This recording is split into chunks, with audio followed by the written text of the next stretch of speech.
The present technology allows the use of antibody raised in the same species for detecting up to 7 markers. Demonstrating the procedure will be Loucia Chen, a technician from the laboratory.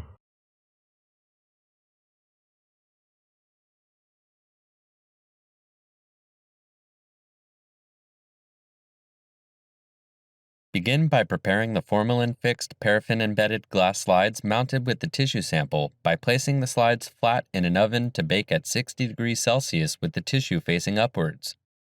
After 1 hour, de-wax and rehydrate the slides for 10 minutes each with the series of chemicals as described in the manuscript. Submerge the slides in tris-buffered saline and then in a plastic slide box filled with a mixture of formaldehyde diluted in methanol to fix the samples. Next, wash the slides twice in deionized water for 2 minutes.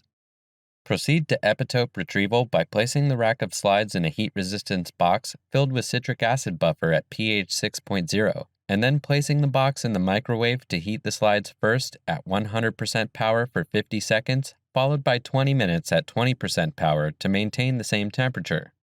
After rinsing the slides in distilled water and washing with TBST, immerse the slide into a jar containing a peroxidase blocking solution for 10 minutes. After the incubation, rinse the slides in distilled water and wash with TBST. Then, use a hydrophobic barrier pen to mark a boundary around the tissue section on the slide. Then, rinse the slide in TBST.